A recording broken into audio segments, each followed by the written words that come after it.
Continuamos el diálogo de Jesús con los diferentes grupos de poder, de influencia de aquella época, ¿no?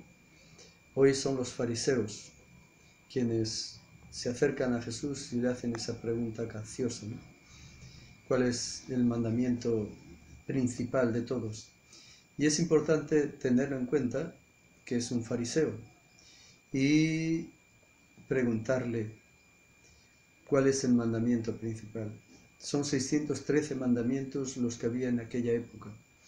Entonces Jesús, pues inmediatamente le dice: amarás a Dios con todo tu corazón, con toda tu alma, con todo tu ser, ¿no? Que es importante tener en cuenta cómo está escrito.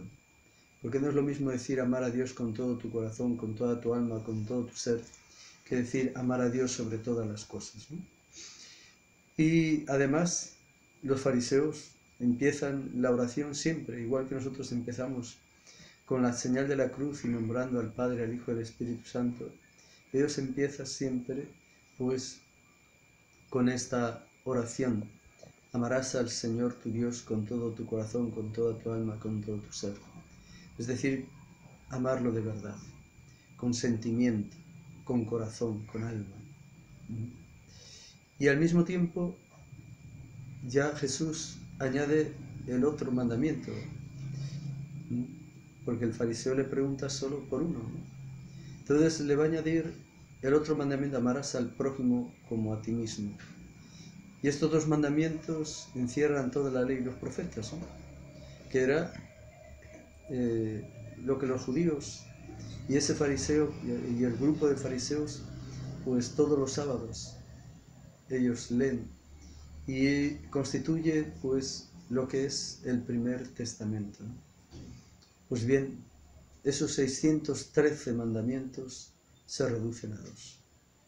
Es como si lo aplicáramos hoy a nuestro país, el Perú, un país que tiene cualquier cantidad de leyes, de normas, sobran leyes y normas, y todas ellas se reducen a que realmente los peruanos amáramos a Dios de verdad y respetáramos al otro, no fuéramos la informalidad, esa informalidad cotidiana que ves en la calle, donde los carros paran donde les conviene, donde les interesa, sin tener en cuenta que entorpecen el tráfico, que hacen perder horas y horas.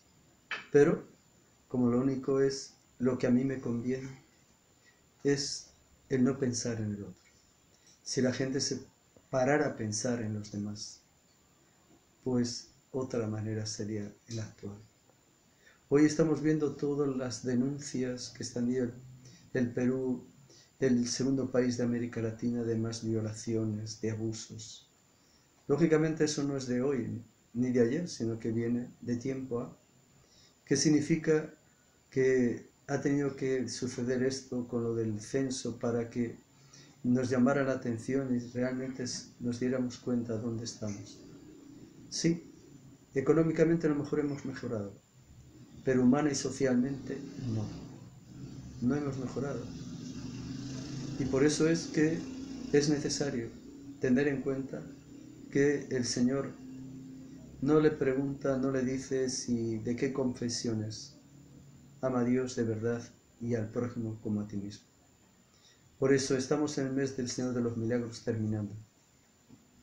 Yo he pedido al Señor de los Milagros que haga el milagro de que todos los peruanos devotos del Señor de los Milagros se haga el milagro de ser devotos a pasar a ser discípulos y misioneros de Jesucristo.